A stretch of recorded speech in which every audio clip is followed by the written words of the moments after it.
We are live now, ma'am. Abhishek.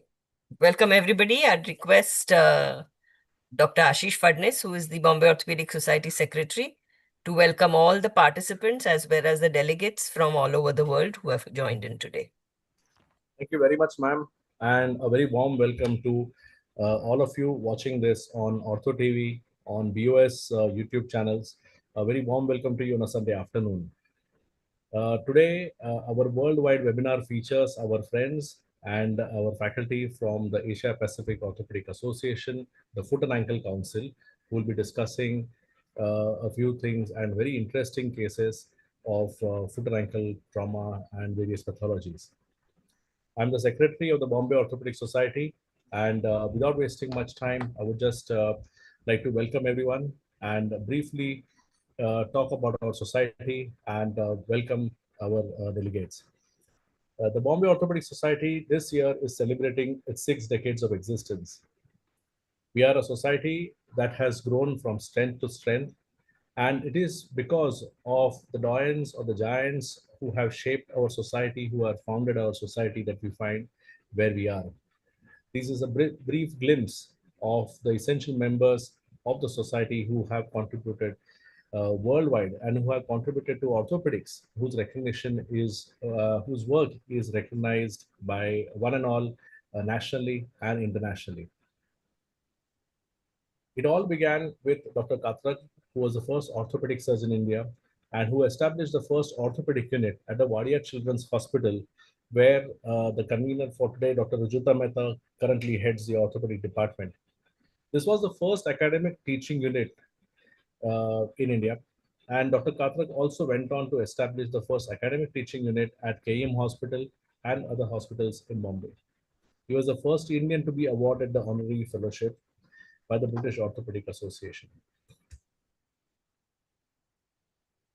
So through the years, eventually in 1965, a few orthopedic surgeons came together. They formed the Bombay Orthopedic Society. Dr. Katrak was the first president, and Dr. Ellen Bora was the secretary, along with Dr. Masalawala and Dr. P.K. Mullah Firoz, who were the EC members. They came together and formed the society. This was also supported by the eminent orthopedic surgeons of the time, like Dr. Talwalkar, Dr. Dolakia, Dr. M.G. Kini, and Dr. Masalawala, who played a very key role in establishing the sort of the tenets or the founding pillars of our society. Through the early years, the Bombay Orthopedic Society became recognized as a very good academic body because they would meet once in 2 months. They had bi-monthly clinical meetings, which were conducted at various teaching hospitals. They had a lecture program over 3 days, once in 6 months. And they also constituted what is now known as the Western India Regional Orthopedic Conference, which is held once in a year. And the first one was conducted in 1966 at the Taj Hotel in Mumbai. They started hosting the Johnson & Johnson traveling fellows from different orthopedic sectors. So all in all, foundations for being a good academic body and imparting orthopedic education beyond the medical colleges was being done by the Orthopedic Society. Eventually, as more and more orthopedic surgeons joined in, it gathered sort of momentum. And then came a phase of rapid growth when we used to have more predictable calendars, very robust clinical meetings. We had master series, which were conducted by key opinion leaders in a particular specialty. And they were monthly events and they feature very regularly on our calendar. We have certain flagship courses which are very popular across the country in basic trauma, spine, arthroplasty, and eventually they have evolved in pediatric orthopedics, foot and ankle, deformity corrections, musculoskeletal tumors, and flap courses, etc. We also participate in postgraduate teaching program. So like exam preparation or a preparatory case presentations are being taken closer to the exams.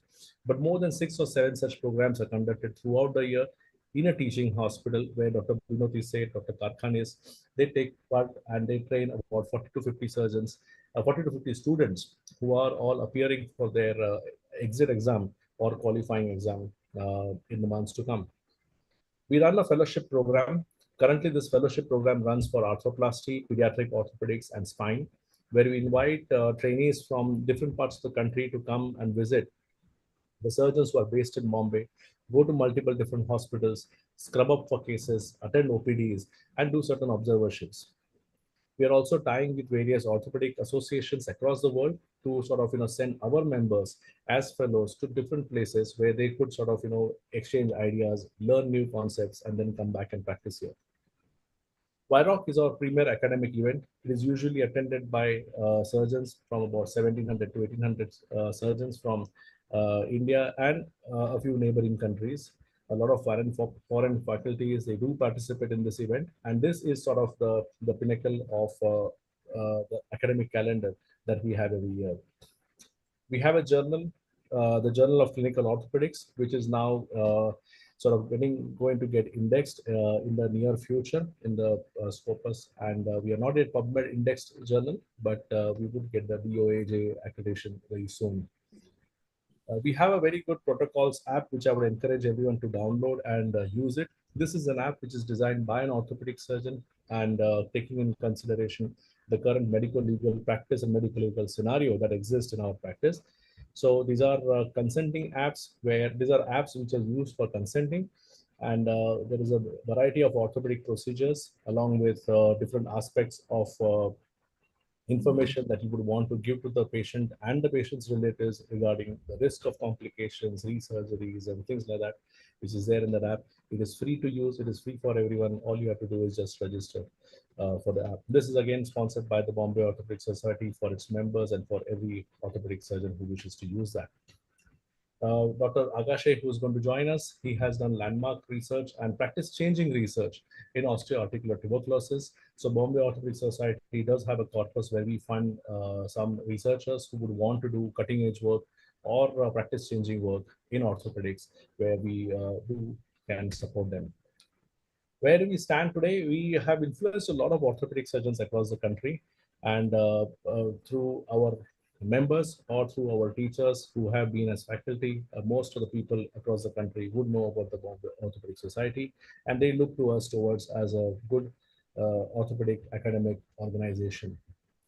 So we have a strong legacy, and it is a very great responsibility that we have to live up to the expectations, and we have to make it even more stronger. And it is for this reason that we decided to think a little out of the box, decided to collaborate with orthopedic societies across the world, so that together we can elevate the orthopedic care and orthopedic education for our members and for everyone.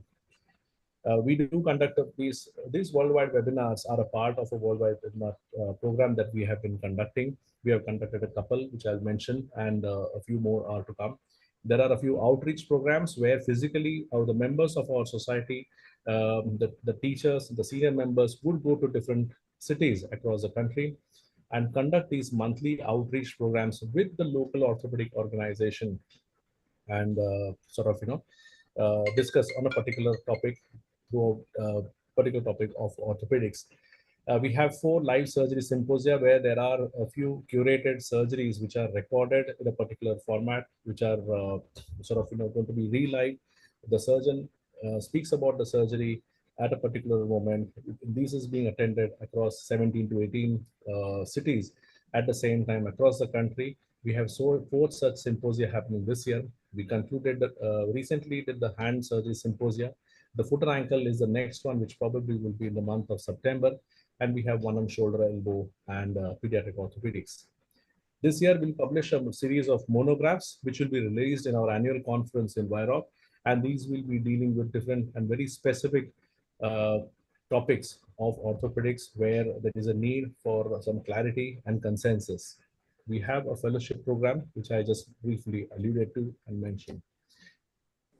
Our monthly master series or bi-monthly master series, the next one will be conducted in Saifi Hospital, and it will be dealing with upper limb malunions and non-unions. And this will be on the 6th of July. The upcoming webinars, the worldwide webinars so far with Dr. Rujuta Mehta's help and with the help of our Ortho TV were conducted. The first one was with the Bone and Joint Journal on chondrosarcoma. And this was with Dr. Ajay Puri and Dr. Fares Haddad, who had participated.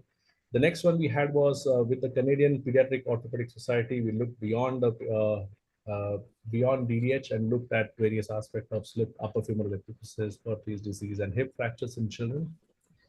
The next one will be in accordance with the World Society of Musculoskeletal Infections conducted by Dr. Vikas Agashe. And the current one, we are very grateful to the Asia Pacific Orthopedic Association and the Foot and Ankle Council of the APOA for helping us conduct this particular webinar.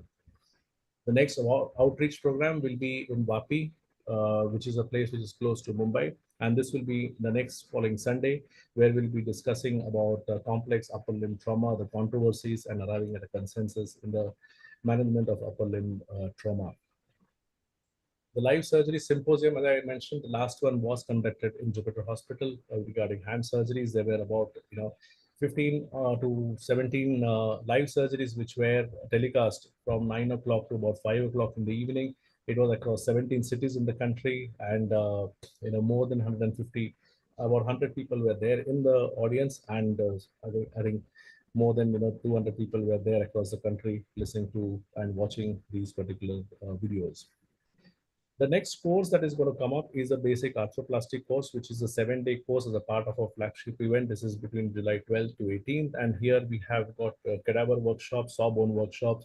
We would have surgeon visitation. So all the 7 days or 5 days, the delegates or the students would get to visit different hospitals and scrub up with different surgeons performing arthroplasties and having a one-on-one discussion. And in the latter half of the day, they would have small case-based discussion and training via lectures and interesting case scenarios. So BOS is not only about studies and work.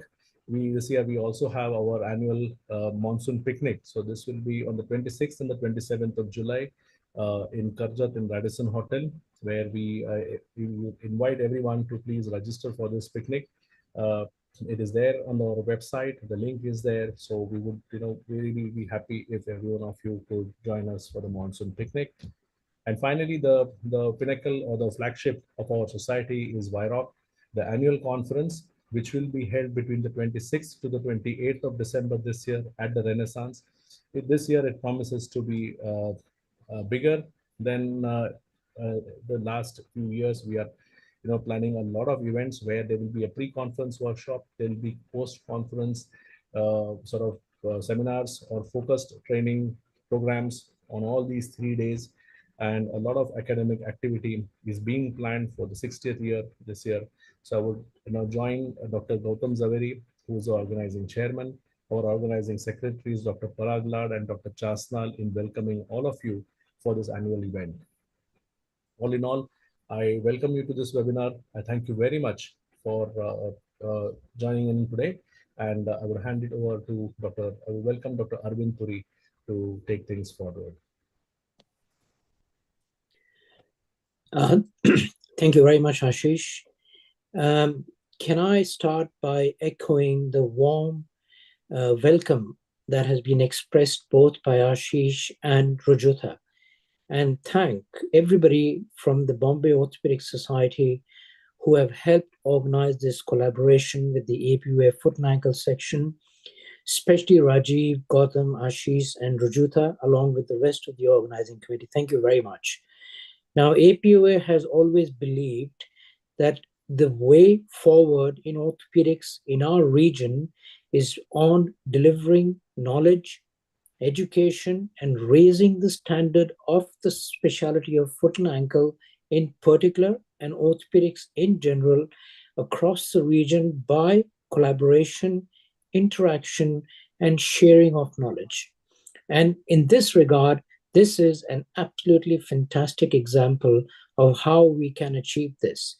The luminous faculty, the best from Bombay Orthopedic and the best from the APOA foot and ankle section, are here together to share their experiences and discuss the problems and complications and the way out for some very difficult foot and ankle trauma cases that we are all used to seeing in our practices.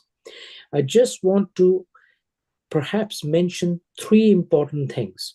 Number one is that because APOA has always been one of the foremost organizations to deliver education, we in the foot and ankle section have secured funding to run 4 to 6 2-month fellowships in our region, and we are going to choose the 6 centers of excellence and then put an ad out to get the most appropriate and deserving candidates to go ahead and join and enjoy and learn the fellowships in those centers. So that is one thing I would encourage everybody who has tuned in today to look out for. The second thing is that we have the next APOA meeting in India, in Jaipur in February, and I would encourage as many people as possible to come and attend it, because believe me, it is an absolutely exceptional meeting with such a wide range of topics and speakers, along with the dissemination of knowledge, that you will find it's worth the visit. Last but not the least, I think collaboration is the way forward. And this is a really good start. And I would encourage both the APOA as well as the Bombay Orthopedic Society and the other regional and national societies within India to collaborate with the different specialties and take this even more steps forward. Thank you very much. Thank you, sir. Thank you, Dr. Puri. I think that is very, very kind of you, and so nice of you to invite all of us to the APOA Jaipur. And without much further ado, I would like to now begin the webinar and start with introducing the man who pioneered a specialty when few of us who were students hardly even knew that it existed. Dr. Rajiv Shah, the captain for today, is the director of foot and ankle surgery at the Global Hospitals Vadodara and Surat. He was fellowship trained at Columbus University in USA and other centers in USA as well. He's the first foot and ankle surgeon of India, truly speaking. And I'm sorry. He's the past chairman of the Asia Pacific Foot and Ankle Society, the past president of the Indian Foot and Ankle Society, honorary foot and ankle surgeon to the government of Gujarat, and winner of the Best Book Award by the Bombay Orthopedic Society, translated into Portuguese and Chinese. I hand over the proceedings now to Dr. Shah. I can help continuing to take the PPT ahead. Thank you, ma'am. Thank you for the kind introduction. Can we go to the next? Yeah, Dr. Arvind Puri is my immediate successor as the chairman of APOA Foot and Ankle Council. He is an adjunct associate professor working into James Cook University. He has been invited as a guest editor of our own journal, Journal of Foot and Ankle Surgery, Asia Pacific. He has been involved into so many lectures, into so many book writing. He is presently chairman of Foot and Ankle section of SICOT and has to his credit good number of publications. And it was a very kind of him to agree on a small WhatsApp message that we are going ahead with Bombay Orthopedic Society. In fact, Arvind, this has been the second time that APOA has associated with Bombay Orthopedic Society. Last time, while I was chairman, we associated at Viro Global doing a similar kind of a webinar. Welcome, Arvind. Thank you. Next person in line of introduction is, can we have the next slide, ma'am? Ma'am, can we move the slide, please?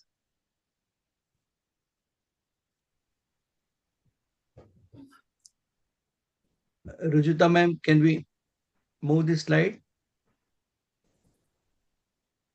So she's having the I think just if Rajiv bhai, can you I can continue be the allowed to introduction share. without the slide? I have my I think screen she may have ready. lost connection. Hope my presentation is seen. Yes, sir. It's seen. Yeah. So the next is Amber Haseeb. She is a qualified fellowship trained foot and ankle surgeon from Malaya, Singapore. Very, very enthusiastic. She had her publication into ISI journal. She had her book chapters into 2 books.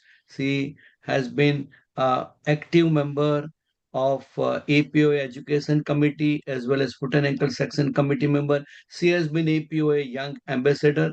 Some noteworthy achievements which she had was that she had APOA Robert Bose Trauma Gold Medal Award, and she had a Mahmood American Best Thesis Award of MOA as a co-supervisor. So welcome, Amber. The next is Dr. Andri Primardhi, one of my closely affiliated colleague at APOA, and he is presently the president of Indonesian Foot and Ankle Society. He has been associate professor into the Indonesian University. He has a publication to the tune of 24 Scopus Index publication. He has also contributed to 3 books and had his fellowships into South Korea and Germany. Welcome, Andri. Moez Ballal, he's a consultant trauma foot and ankle surgeon in Abu Dhabi, UAE. He has been member of BOA, BOFS, IFAS, and SICOT. He has over 25 PubMed Index publications and contribution into 2 book chapters. He is a fellowship trained foot and ankle surgeon at Liverpool, Manchester, and London. Welcome, Moez. And then I'm here to introduce our own 3 Bombay Orthopedic Society colleagues, Abhishek Kini, who is a fellowship trained foot and ankle surgeon. He has been working into Hinduja Hospital, Reliance Hospital, and Bridge Candy Hospital. He has 16 publications. He has had a prestigious positions and fellowships in London, Cardiff, Amsterdam, and he has been a foot and ankle surgeon to a common man to premier athletes. So his expertise into sports foot and ankle is very well acclaimed. Welcome, Abhishek. He is joining with us from Germany, I guess. Dhrumin has been a fellowship trained foot and ankle surgeon who got fellowship and training into UK. He is presently affiliated with multiple hospitals. He has several national and international journal publications. He has had foot and ankle fellowship at Royal National Hospital at Stanmore. He has had a diabetic and Charcot foot fellowship at King's Hospital, London. And he also had an MIS and sports injury fellowship at Barcelona. Welcome, Dhrumin. And the last but not the least is Dr. Pradeep Moonot. He is again a fellowship trained foot and ankle surgeon, presently working at Bridge Candy, Reliance, and various other prestigious hospitals. He has been executive member of American Foot and Ankle Society and past joint secretary of Indian Foot and Ankle Society. He was one such foot and ankle surgeon who got a AOFAS traveling fellowship in 2018. He has more than 300 international and national publications in presentation. He also has been a orthopedic son to the governor of Maharashtra. Welcome, Pradeep. I think with this introduction, let's start ball rolling. And can I invite Dr. Andri to share his screen and start his case presentation? Thank you. Thank you. Yes, I hope my talk is audible and my slide is visible. Thank you, Professor Rajiv, for the kind introductions. Thank you, Bombay Orthopedic Society, for inviting me. Really glad to be a part of this webinar. I am Andri Primardhi from Indonesia. My talks today will cover about peritalar dislocations, one rare condition, yet potentially disabling condition for the patients, furthermore if it came in the late stage. So as an introduction, we consider the peritalar dislocation as a simultaneous disruptions of the talocalcaneal and the talonavicular joint. Please keep in our mind that the tibiotalar joint in this case is intact. So with intact mortise and calcaneocopae joints. So the problem is on the talocalcaneal joints and the talonavicular joints. Okay, this case is considered rare, less than 2% of all foot trauma, resulting in limited exposure of the surgeons encounter this kind of dislocations with result is a lack of consensus. So it will result ultimately is in lack of consensus and many cases of underdiagnosis and subsequent suboptimal treatment. So actually, this case, if the patients came at the first stage, it's not difficult to reduce and fix the dislocation, but because some underdiagnosis, the patients came in the late stage, so it hindered reduction and fixation. Generally, the peritalar dislocations categorized into 4 subtypes depend on how the injury happens and what structures involved in this dislocation or subluxation. There are 4 subtypes: medial, the most frequent one, the lateral, the posterior, of anterior, when we talk about the direction of the distal part to the proximal part. And we have to always be aware of the associated injuries, such as the neurovascular structures, the tendon, the capsule, or the periarticular fractures, and also the potential complications, not only if the patient is not untreated, but if the patient still treated well, it still have a risk of the joint stiffness, a vascular necrosis of the talus, and also the arthritis in the late stage. So, as happened in every joint in our body, late presentation will have a challenge that result in difficulty in reduction and subsequent fixation.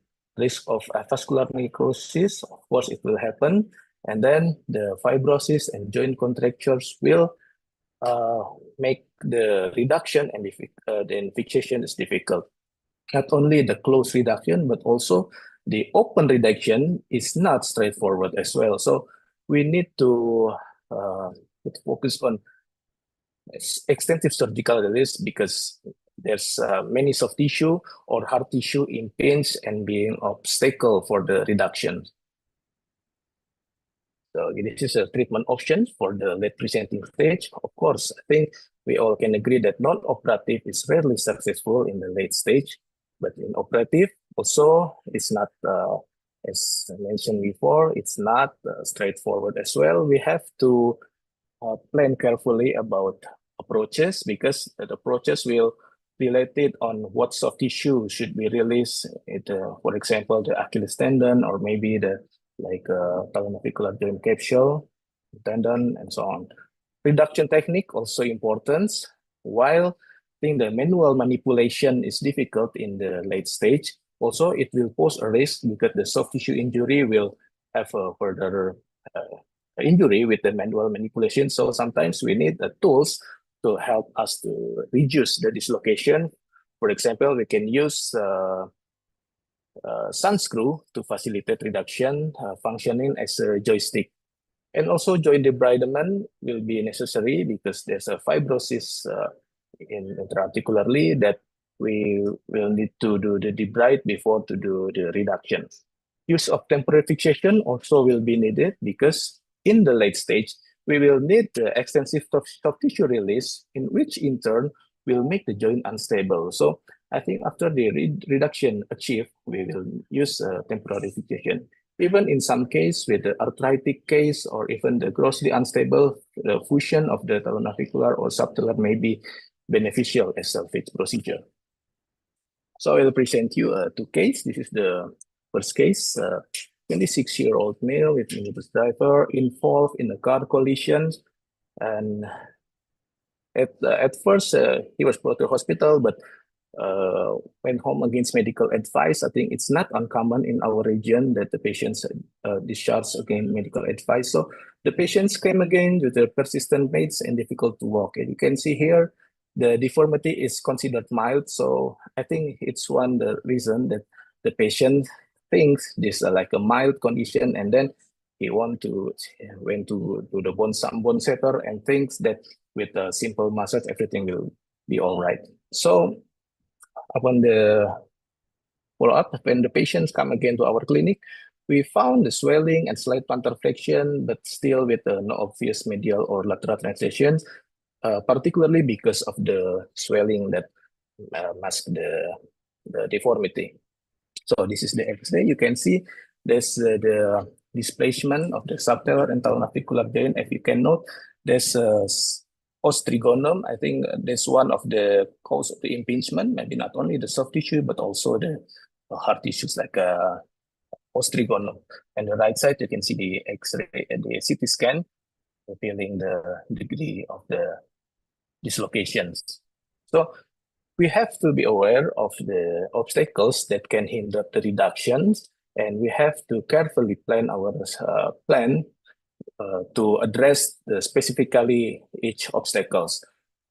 The obstacles can be the swelling itself, and then the contracture. Contracture may be the capsule, of course, the capsule and the tendon, Achilles, or the surrounding the subtalar and talonavicular joint that impedes tissue. For example, the tendon and capsule of the FHL tendons, and particularly the buttonholing talar head. This is one of the most important things in the peritalar dislocations, because the talar head will buttonhole through the talonavicular joint capsule, extensor retinaculum, and EDB muscle. So this is most important thing, I think, to do the release for the reduction. So what we've done to these patients, first, because the calcaneus is difficult to break down to the distal part, so we managed to do the Achilles lengthening with the open technique. With this open technique, not only the Achilles can be released, but we also can go deeper to the posterior capsule. And if there's some impingement of the ostrigodum, we can do the release as well. And also the fibrosis release depend on how long the injury already happened. And then we can use the joystick reduction to facilitate the reduction, because the manual manipulation is difficult in the swollen foot. And also with you can see the incision of the anterior medial side. With this incision, we can release the entrapment head, particularly goes through the extensor tendon or the muscles and the joint capsule. So this is the intraoperative II image. We do the reduction with using a sun screw on the calcaneus and brought down the calcaneus to the distal part and rotated anteriorly. This is the result. Again, we think it would be beneficial to put the temporary fixation, not only the subtalar, but also in the talonavicular joint.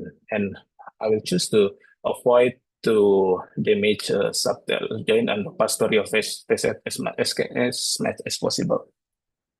The second one, this is similar, but our approach is different. Also, the patient with mild symptoms, so the patient didn't seek medical advice with relatively looked mild, the deformity. So with swelling, painful. In this case, you can see this is the X-ray and the CT scans. You can see the displaced of talonavicular and the subtalar.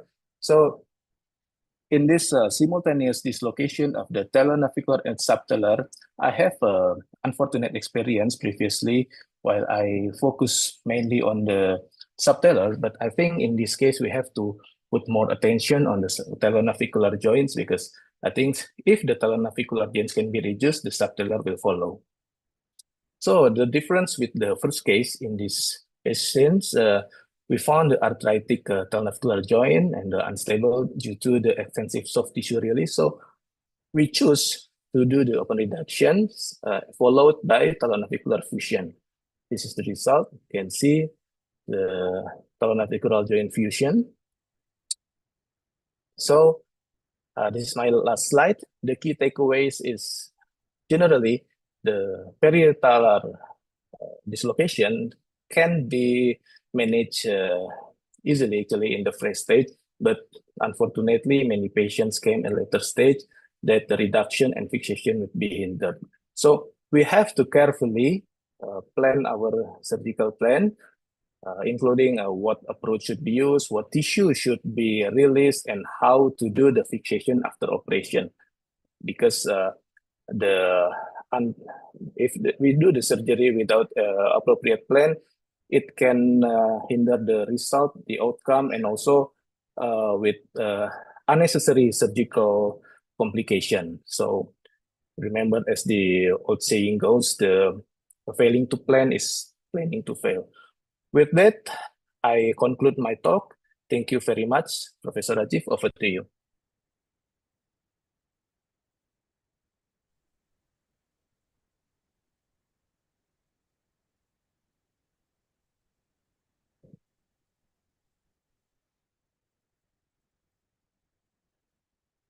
I see a question from Gautam, Rajiv bhai.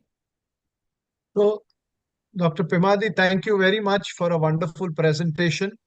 Very interesting. Delayed. When you say delayed, how delayed did they come to you? Okay, delayed is relative, but we know that the fibrosis of the joint and the contracture start begin after 3 weeks. So I consider delayed or late presenting if I found that's difficult in the manual reduction, manual manipulation, and if we need the surgical open reduction, open release, I think we can consider it a delay. But I think more than 3 weeks, we have to consider to do the open reduction. We have to prepare for that rather than merely prepare for the close reduction, Dr. Gautam. So I'm going to ask you the other question. If patients, most of us see patients who have come with an acute dislocation like this. Yes. In that case, your attempt would be to do a close reduction and just a splint, or would you even put a K-wire or fix the joints in these cases also? Okay. Yes, thank you. In the fresh case, I think I have some fresh case. It's easily be reduced by putting a foot on the lateral side and a forefoot on the lateral side, and the joint is reduced comfortably. So depend of the patient's body habitus. If the foot is, I think the size of the foot is small, I think the slab, posterior slab is enough. But if the foot is large enough, I think we will need some K-wire for 2 or 3 weeks. Yeah. So generally, when we were training, I've given up doing ankle foot more than 30 years ago. But when we were doing training, we were asked to put a Steinman pin in the calcaneum across and then manipulate a reduction. And once the reduction came, we actually took out the Steinman pin. It was usually fairly stable.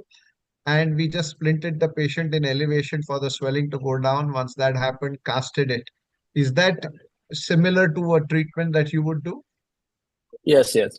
Sometimes against depend of the patient's body habitus. I think if after reduction is stable enough, I'll still put maybe I'm not putting a sun screw or K-wire. The cast is enough to prevent any further injury. Just for protection, I think, in the fresh case. Thank you.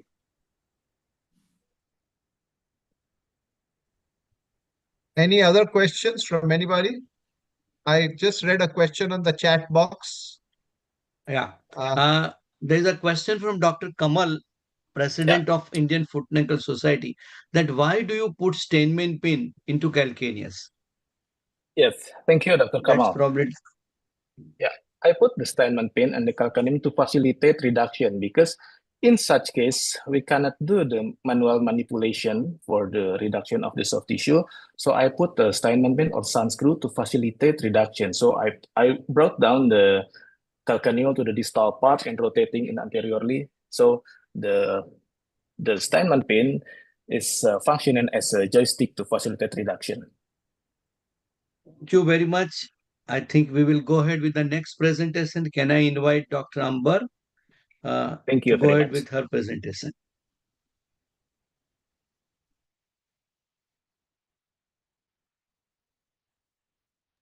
Okay, thank you, Prof. Rajiv and Dr. Arvind for giving me this opportunity. Can everyone see my slides? Yes. So I'm Dr. Amber. I'm from University of Malaya. I will straight away go to the topic because we are already delayed. So I will be talking about posterior tibialis tendon entrapment in a pilon fracture. I will start off with the case presentation first before we go into the theoretical aspect of it. So I have a 54-year-old gentleman with a twisting injury during recreational sports. So on examination, he presented with ankle swelling and deformity. These are his images. So it's a Mason 2B rotational pylon with a Weber C fibula fracture. So as you can see here, Mason originally didn't describe the mechanism, which was added on by Linden. So that's why it is 2B, but we call it a rotational type of an injury, which correlates with the mechanism of injury in this patient. So the discussion points will be, what are the management options? So in such cases where you have got complex fracture involving multiple bones around the ankle, you first need to factor whether you're going to go with stage surgery where you go with an external fixator first, or you will go with a definitive ORIF. The second question that we need to ask ourselves is the approach and the reduction strategy. So which in this case, what we need to factor is which will be the best approach to visualize the entrapped tendon, but at the same time for you to visualize the posterior pilon comminution.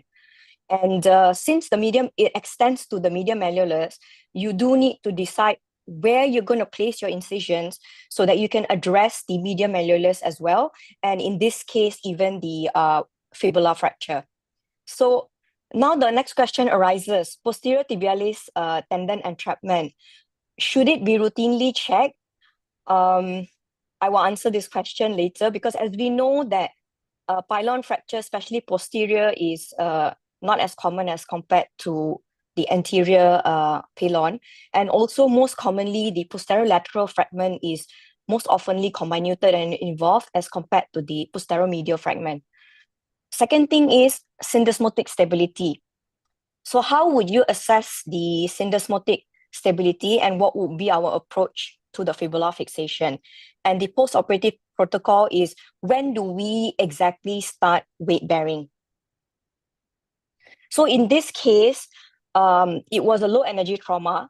So there was no significant soft tissue injuries. So we could go with the immediate definitive ORIF. Okay, there are papers that compare putting in an external fixator first and then doing an ORIF, or going with an ORIF straight off. So this paper shows that the greatest factor on regression analysis was actually the initial use of an external fixator. I'm not trying to advocate that external fixator is a complete no-no for ankle fractures, but if there is a soft tissue where it's not that swollen, you may attempt to forego the external fixator. Okay, now we talk about approach and reduction strategy. So in this fracture, we could see that it's a posteromedial fragment, and there is a Weber C fibular fracture that's quite high, and it's spiral, so there is shortening of the fibula as well. So the best approach to me would be, you either put the patient in a recovery position or a semi-prone position, as shown in the image on the left. You could go with supine, but it will be a lot more difficult to reduce the fracture, and you may need to consider going into a figure of 4. I've always realized that with my registrars, it's always a challenge for them to decide where exactly they want to place the incision, how many incisions they want to make, and positioning of the patient as well, because most of them, they always want to go supine. Okay, so you can see here that there are several approaches to a posterior pilon fracture. You can either go with the PL approach, you can go with the posteromedial approach, which I believe most people commonly do approach, and also a medial posteromedial approach. So for this case, I would advocate going for a medial posteromedial approach, mainly because you want to look at the entrapped tendon, and also you want to address your medial malleolars. So what is the medial posteromedial approach? So it is quite simple. If you can see in the image to your left, it is just in between the medial malleolars and the Achilles tendon, and it can be extended further down around the medial malleolars if you need to address the medial malleolars together with it.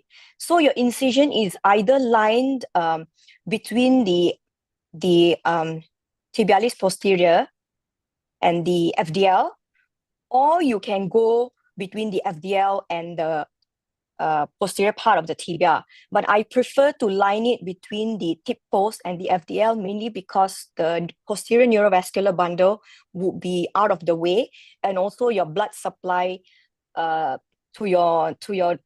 to your nerve will also be moved towards the lateral side. So you're not encountering your neurovascular bundle while you are reducing your fracture.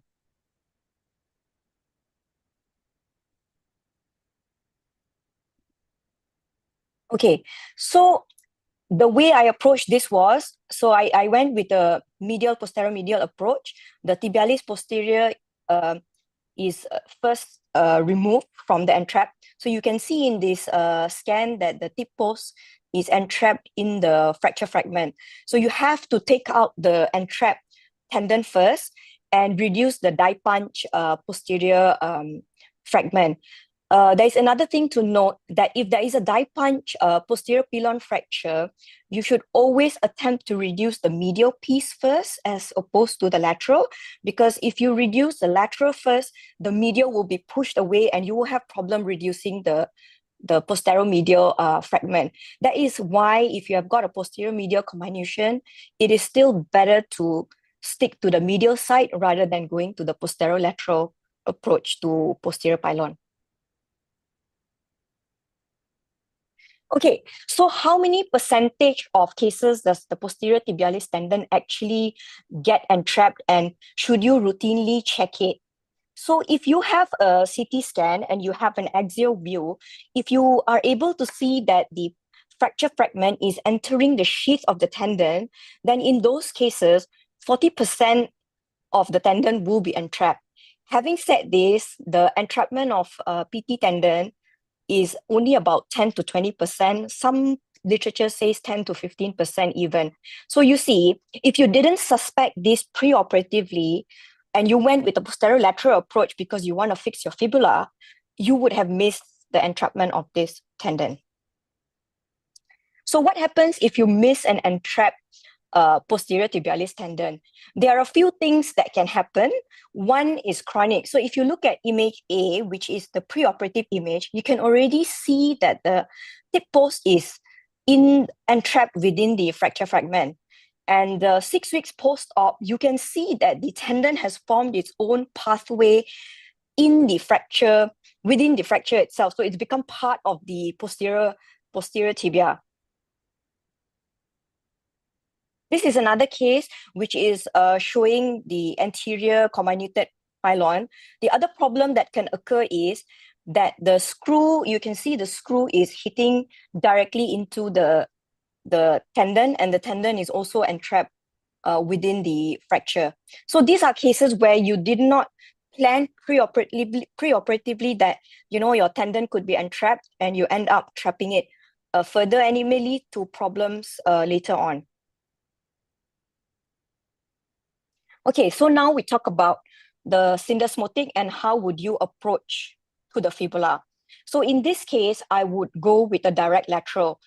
However, if you want to address and look at syndesmotic, you could take this direct lateral and you could bring it a little bit about 1 centimeter anterior to the direct lateral approach. This will help you directly visualize the syndesmotic, because literature does say that the best way to actually visualize syndesmotic injury or stability is by direct visualization.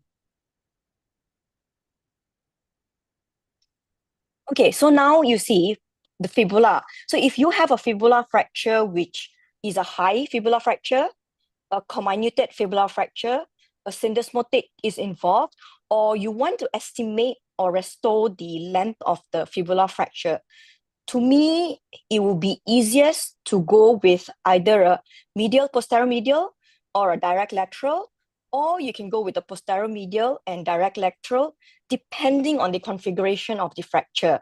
If you went with the posterior lateral for these type of fibulas, you are going to have trouble estimating the length and fixation of the fibula itself. So this is just a summary. I'm not going to dwell too much in it.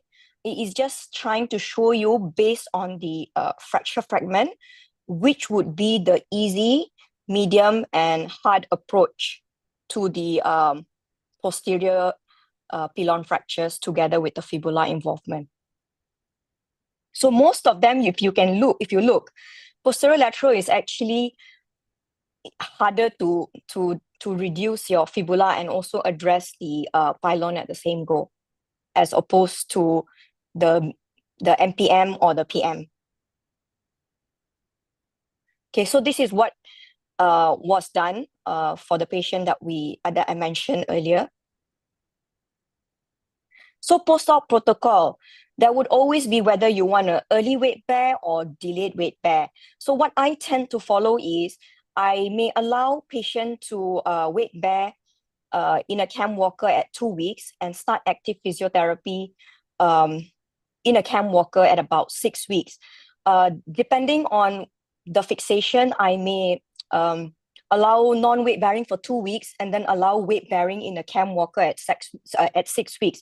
So it all really depends on the fracture fixation and the configuration intraoperatively, and also the quality of the bone. And what I tend to factor in is patient compliance as well. If I feel that a patient would comply to the post-operative rehab, I may start weight bearing in a cam walker a lot earlier. And if you look at the WAX protocol, which actually looked at, it was a multi-center study, which looked at whether starting early weight bearing and late bearing in ankle fractures is early weight bearing inferior. So their findings were that early weight bearing in ankle fractures is not inferior to delayed weight bearing. So identification would be what I advise. So commonest, posterior tibialis tendon entrapment is commonly entrapped in pilon fractures. It can be entrapped in trimalleolar fractures as well. Most often, the posterior medial component is involved, and preoperative surgical planning, CT scan, is essential for such type of fractures. And you will realize that if you are trying to reduce a pilon fracture, if you're going to have difficulty with reduction, you may need to consider that the tibialis posterior tendon is entrapped, because PT entrapment is one of the commonest causes that hinders reduction of your PM fragment. So what happens if such cases are missed and they present late and the fracture is fixed? Patient may present with eversion of the ankle and foot, pain on movement of the foot, and in a lot of other severe cases, you may present with pes planus or even rupture of your tib post tendon. With that, I say thank you. Thank you very much, Dr. Amber, for bringing out a very important aspect. 1 to 3 studies have come up with significant involvement of tibialis posterior tendon in pilon fracture to the tune of 40%. There is a question that how can you judge on X-ray as well as clinically that there will be some involvement of tibialis posterior tendon? So what are those telltale signs on X-ray as well as clinical evaluation, which will tell or which will make you suspect tibialis posterior tendon involvement? To me, I would say clinically would be difficult in an acute setting, because you may not be able to move the ankle and stress the tibialis posterior tendon. But based on the plain radiograph, you would be able to see which part of the pilon is involved, whether the comminution is more towards the medial side or towards the lateral side, and how much of your medial malleolus is involved as well. Because if a big chunk of the medial malleolus is involved on the plain radiograph, I would suspect so that the tib post may be entrapped as well. Will the foot be into inverted position if the tibialis posterior gets involved Inverted. clinically? Yes, I think so, yeah. So that also would be a suspecting point, right? Yes. There is, is there any other it is question? rare. It is rare I because guess. most often the comminution is posterolateral in posterior pilon fractures. But I think it's good to look out for this because it can lead to detrimental problems, and you may have problem reducing the fracture piece itself intraoperatively. What other cases where you would use MPM approach? What all cases of pilon fracture where you will use MPM approach over and above this medial variety of posterior malleolar fracture? Posterior. I think if it's a posteromedial comminution with a lot of extension towards the medial malleolars, then I would use MPM more than the posteromedial or the posterolateral itself, because a lot of people say that going posterolateral specifically, you may jeopardize the blood supply to the sural nerve, because anatomically no one is able to tell where exactly is the blood supply to the sural nerve. So I think if I would still stick with the posteromedial, because from the posteromedial you can still approach the direct posterior part of your pilon as well. So for me, instead of going posteromedial, I would prefer to go medial posteromedial for most of the cases. Would you take MPM approach for your malunited posterior malleolar fracture? When you're reconstructing a posterior malleolar malunion, would you take MPM approach? Because that is the approach through which you can see where your osteotome is exiting out. So MPM approach would be a go-to approach for malunited posterior malleolar fractures. Thank you very much. I don't see any more questions. May I request Moez to... Pradeep, you have a question? Yeah, go ahead and ask the question, please. Yeah, so a fantastic presentation, Amber. Really great. Just one question. So again, in the pilon, distal pilon or ankle, posteromedial, posterolateral ankle, is your go-to if you have a posterolateral fragment and a posteromedial fragment? Would you do these two approaches separately, or you would do the MPM approach? And what would be your plane of dissection? I know in your discussion you mentioned that you would go between tip post and FDL, and you do not go more lateral to it. But if you have like a posterolateral, you can. So you can go between the FDL and the posterior neurovascular bundle as well. You can. yeah. So I would really base my incision on which side is the comminution and the configuration of the fibula fracture, and also whether it extends to the posteromedial fragment, or it extends to the medial malleolars or not.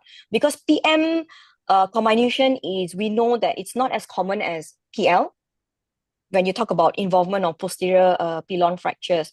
So I now tend to go either posteromedial or MPM, so that I can go direct lateral for my fibula. Yeah. Yeah. And also, I think with the MPM, you can always, and if you're between the neurovascular and FDL, you can almost give access to your posterolateral fragment also, and you can do the whole posterior malleolus, maybe one plate, two plate, or whatever combination, you can get that access. Correct. I was one of those people who used to do posterolateral quite a bit. Yeah. But now I have moved towards MPM, because like I showed you, you can extend the MPM a bit more anteriorly, and you can easily address your medial mal and everything else. Sure. Okay. Let me take the last question from the YouTube. The question is, how do you manage your late presenting cases, and is there any role of MRI into this? If you have a center where you have access to MRI that easily, yes, you can, but most of the time you can pick it up, because such types of fractures, you would most often definitely preoperatively, you will get a CT scan to look at the configuration. So to me, a CT scan is good enough to pick up such a pathology. I wouldn't necessarily get a MRI scan, and not every center has the privilege to order an MRI scan that early on, especially if you're planning on an early fixation. Over to you, Moez. Thank you so much. Let me just... So can you see my slides? Yes. Okay. So I'm going to be talking on talus fracture. So my name is Moez Ballal. I'm a consultant foot and ankle surgeon in Abu Dhabi. That's where I practice. It's a major trauma center. We see all forms of foot and ankle injuries, talus fractures. So I'm not going to be talking about the common tail and neck fracture. I'm just going to focus on tail and body fractures. And the aim with for the management of these intra-articular fractures is basically you need direct visualization of the fracture line. You need anatomical reduction. You need rigid fixation. Unfortunately, these injuries most of the time don't come on their own. They don't come as an isolated type of injury. So, for example, if you look at this X-ray and a CT scan. So this gentleman comes in with a medial malleolus fracture, lateral malleolus fracture, and a talar body fracture, anterolateral fragment with loose bodies, and you have a die punch articular surface impaction anteromedially. My normal approach for these talar body fractures is a direct anterior approach. But if you look here, you've got a lateral malleolus, you need a lateral approach, you need an anterior approach, you need a medial or anteromedial approach. You're not going to be having those three incisions. I mean, the soft tissue bridge is already compromised, it's already narrow in foot and ankle. So we have to think a little bit outside the box and utilize what we have. So we have our osteotomy already there. Okay. And plus, you've got soft tissue compromise. So you've got those deep skin abrasions on the lateral side. So you curve your incision just between those skin abrasions. So that's obviously that's the lateral side. Okay. You have to release the ATFL. You've got your osteotomy already there. Reflect the fibula laterally. You need to keep the attachment of the CFL, sorry, the PTFL attached. Reflected laterally, and you're looking directly onto the articular surface. The other thing is that having released the ATFL, the whole talus can be subluxed anteriorly. So that will give even a better approach to your fracture line. So once you've done your fixation of the talus body, you need to put your fibula plating. Then you need to reconstruct your ATFL and your AITFL. So that's your talar body fracture, and that's your lateral malleolus fracture done. And basically this is done through a lateral approach, and the patient is supine. You'll have a direct approach to the medial side as well. So it's an anteromedial approach. You can have direct visualization of that die punch fragment, push it down, bone graft it, and a medial anticlined medial malleolus sprayed. Again, these injuries don't come isolated, like I said. So you have a really bad Pilon fracture, you have a lateral malleolus fracture, talar body fracture. And you can see that's the CT scan. And the configuration of that Pilon fracture necessitates that your approach is going to be an anterior approach or an anteromedial approach. But again, what would you do for the fibular fracture? What would you do for the talar body fracture? Again, your osteotomy is already done there. So would you go through the lateral approach, or would you go through an anterior approach? So in this case, I've utilized the Pilon fracture as my window into the ankle joint.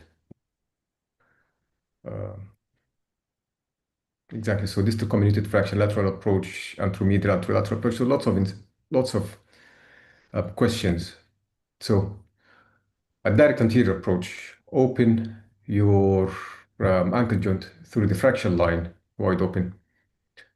Sublux the talus anteriorly, clamp it, reduce it directly in the direct vision. Again, there's an extension into the talar neck that needs to be fixed. Once that's been done, push the talus back and fix the lateral malleolus fracture. So it's more of trying to understand what are you trying to achieve. Your incision, I think 1 or 2 incisions maximum over the anterior aspect of the foot with or the ankle with at least, let's say, 5 centimeter skin bridge is sufficient. But you have to understand, you have to study your CT scans well. Again, going back to talar body fractures, what am I trying to achieve? I'm trying to have direct visualization of the articular surface, okay?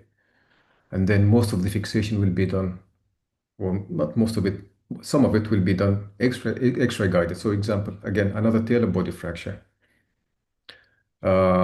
These are not fixed through your standard anteromedial oral anterolateral approach. So whether do you do a medial malleolar osteotomy with this? Do you do a lateral malleolar osteotomy? I think most of you would agree that a medial malleolar osteotomy will be a way in for this type of injury, because you want to have a direct visualization of the articular surface. So why not do it with a scope? I mean, that's your CT scan, okay? So I decided I'll give it a go. So the patient had I've applied the standard traction on the foot with the knee bent to relax your gastrocnemius, and that's the view that you get. I mean, that's the view that you will get with a direct and open approach. So you'll have a look into the articular surface. I don't use any water pumps. I just use gravity controlled irrigation, controlled on and off, on and off.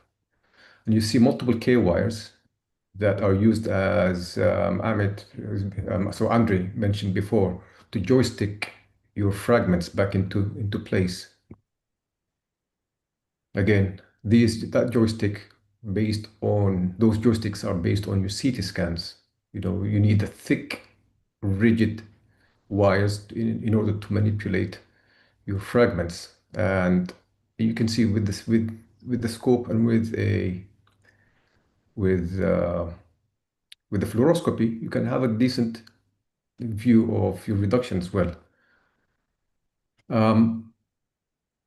Having said that, you have to be ready to go in if this has failed. I mean, I wouldn't advocate this approach for all talar body fractures, but again, it's an approach where your soft tissue you've got soft tissue compromise, where you think that you're going to have issues with your wound healing, diabetic patients as well. And these are the incisions at the end of the procedure. I keep them on. Most of those talar body fractures, I keep them on an X-fix post-op, and I keep them on for about 6 weeks, and then I bring them back to the clinic, to the OR to get the X-fix removed after at least 6 weeks, and then I put them in a walking cast for another 6 weeks. Thank you. Great presentation of different varieties of talar body fractures. Don't you use this transligamentous approach for talar body fractures? Yes, it's definitely. If I think that it will be accessible and the lateral subluxation or ATFL, basically resection, will be helpful to get the talus out. Yes, it's a described method. It's been published before, and yeah, I wouldn't hesitate. I wouldn't think twice before in using it. And what are the rates of avascular necrosis in your cases of talar body fractures? It's a good question. I couldn't give you a number, but the ones that I've followed up, I've got only one case, but these are not common injuries. But I can't give you a specific number, but they're definitely less than talar neck fractures. And how do you really manage your avascular necrosis following this trauma? So I get CT scans for them. I get an MRI scan. I'd like to determine the percentage of the AVN whether it's something that I can graft or something that will need a 3D cage, or it needs a tibio-calcaneal fusion, or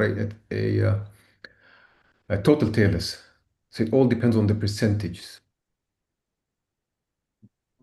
So my So indication was, do you use total talus replacement?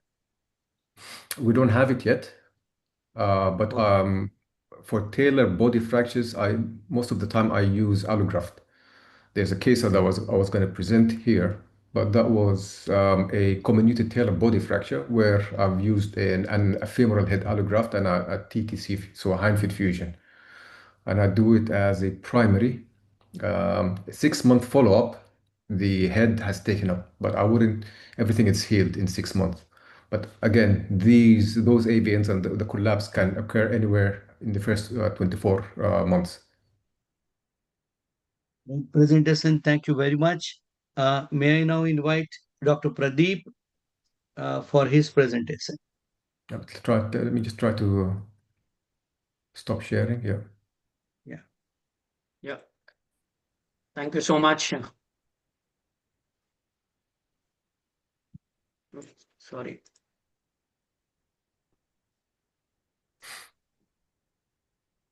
Okay, can you see my screen?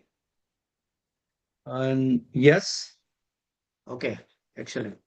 Thank you very much, Gautam, Ashish, Rujita, and Rajiv Shah sir, for inviting me for this BOS Worldwide webinar. So we'll be talking on, so what are common midfoot injuries? Most of the time what we see is wrist frank injuries, which involves the TMT joints, and that's the most common midfoot injuries, and most of the time we require a surgical fixation. But hang on, is midfoot only the wrist frank joints, or are other things there? There are a lot of joints in the midfoot: talonavicular joint, calcaneocuboid joint, navicular-cuneiform joint, intercuneiforms, and of course the Lisfranc. So Lisfranc injuries are not the only midfoot injuries we should be knowing about. And if you look at the incidence, it's slightly busy slide, but look at that. Though we talk about Lisfranc, injury is the most common type, but its incidence is only 0.2 per 1 lakh per year, or 100,000 per year. If you look at the Chopard, that's usually the 3 to 5% of all foot injuries are Chopard injuries. And then, of course, you look at it, the navicular cuneiforms, the intercuneiforms, the nutcracker type of fractures. These are rare injuries. These are underdiagnosed injuries. We should be knowing the mechanism for these, and we should be investigating these kind of injuries extensively by high degree of suspicion, um, appropriate investigation, and treated appropriately. So I have quite a few cases for midfoot, and we'll go through them as time permits. So here is a 36-year-old female, road traffic accident, swelling and pain over the left midfoot region. And if you can see from the photos, there is a big dorsal midfoot bump which is present, and she came so within 24 hours with that bump and redness. Here you can see there, that's the bump, and it's almost there under the skin area.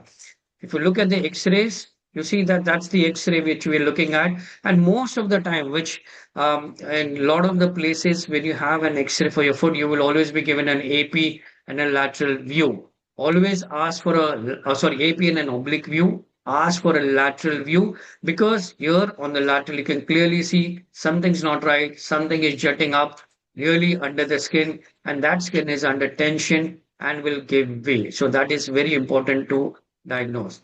So what next investigations? Of course, the CT scan was the choice for here to tell you which joints, which bones are involved. And here you can see clearly the whole midfoot. That means the navicular cuneiforms and the Lisfranc joints have been involved as well. So what should be the plan?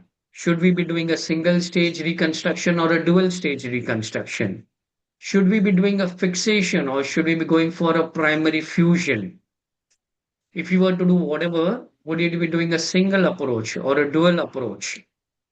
And if you want to be fixing it, especially if it's a close injury, would you still just do with the K wires? Would you just use screws, plates, or something else? So these are the questions which you should be looking at or answering that. And depending on the expertise available and the other surgical armamentative things available, we should be thinking about it. So what we did it in two stages. In the first stage, put a distractor, external fixator, and then stage two with a final fixation. So that was on the table, just with a manual traction. It did not come. And here you can see that's your lateral view. And this is my thumb trying to push that cuneiform into the space where it should be belonging, but I could not get it.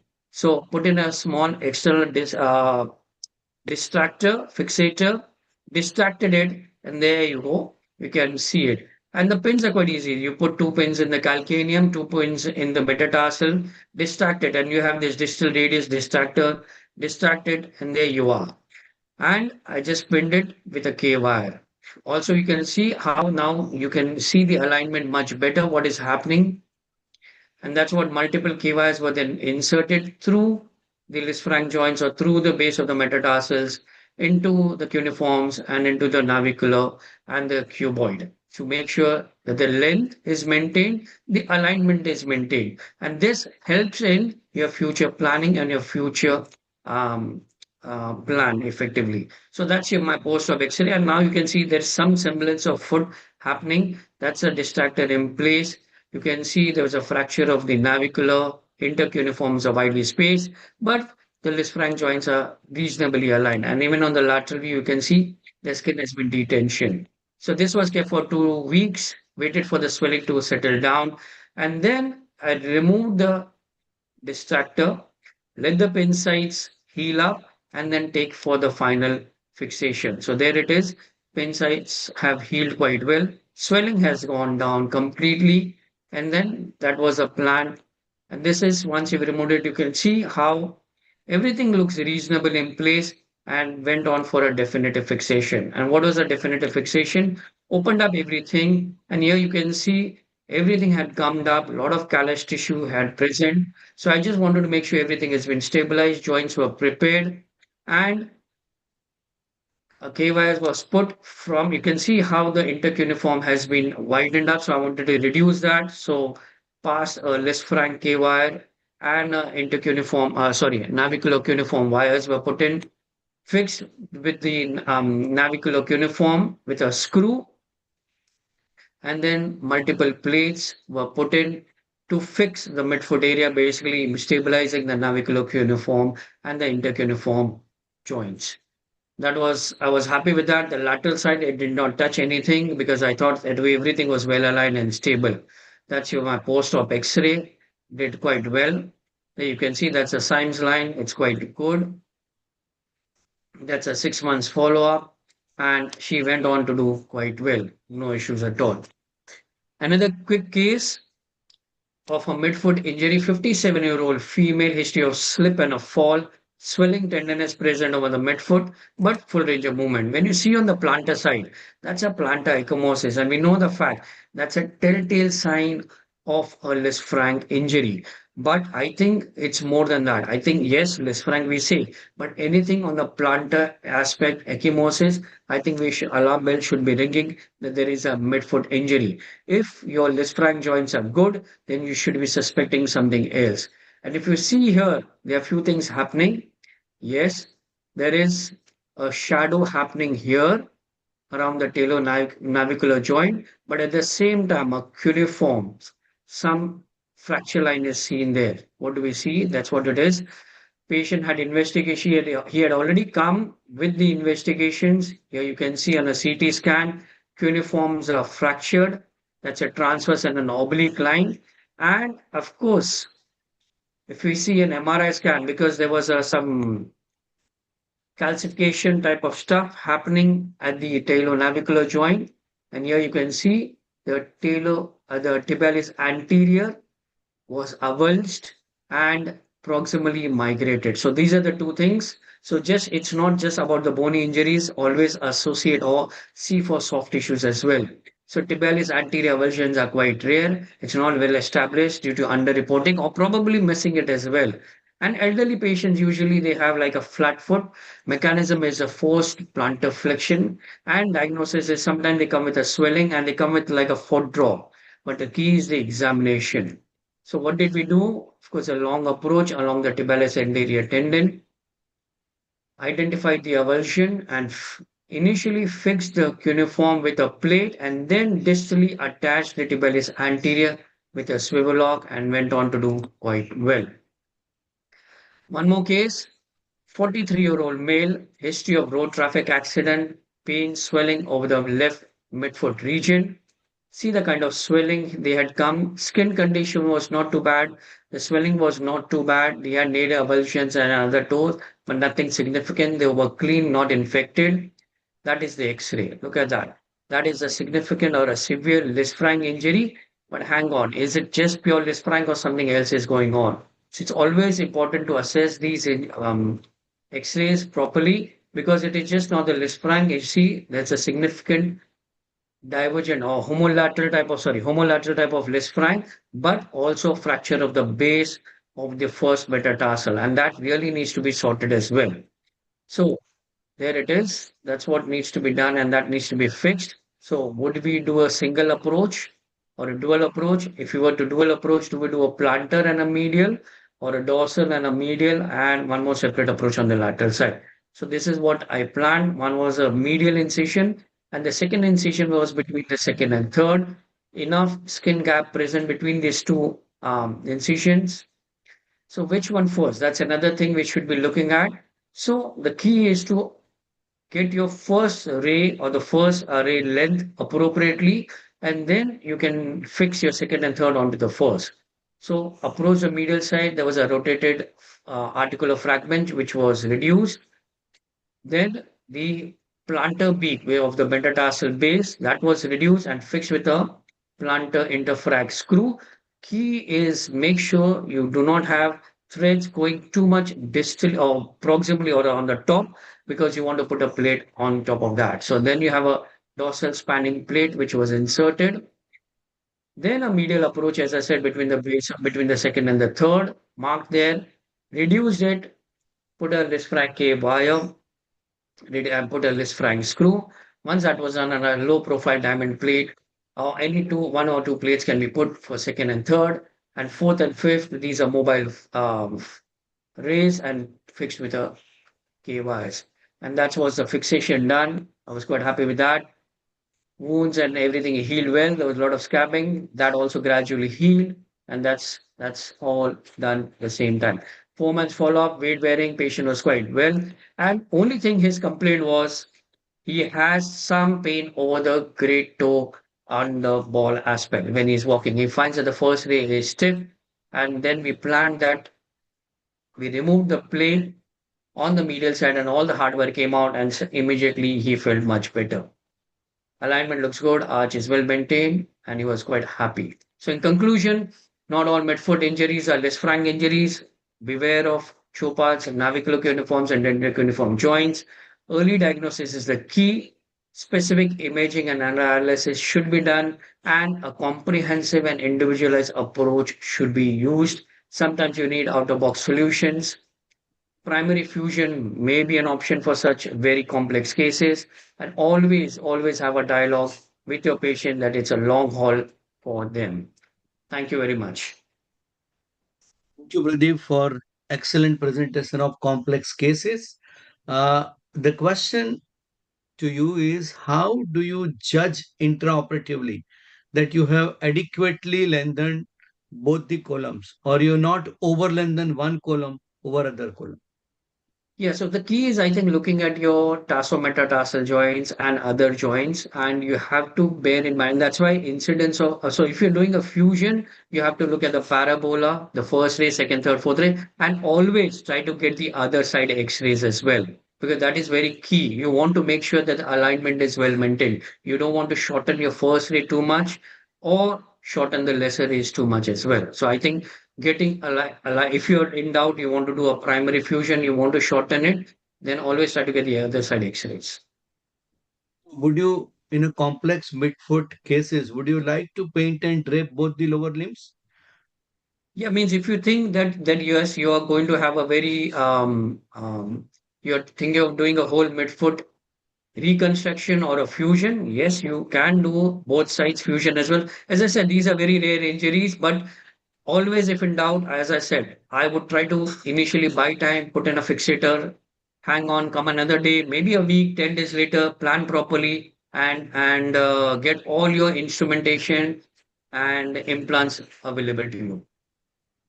And how would you judge clinically that there is association of chopart injury also into this particular injury?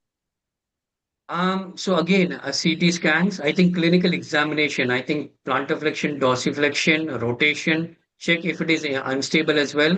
And reading your, getting a mechanism of injury, CT scan. That's why I'd like to read all our CT scans by yourself as well. I think that's very important.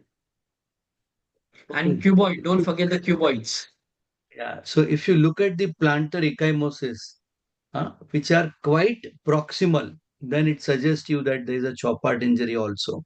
So Okay. not only before X-ray or CT scan, if you look at the ecchymosis, when ecchymosis are quite proximal towards the heel, it suggests that there is association of chopart injury. There's a question for you, Pradeep. What are the incidences of arthritis post such midfoot fractures? I think less frank, and I think midfoot injuries. I think the arthritis is almost 100% if it is a bad injuries.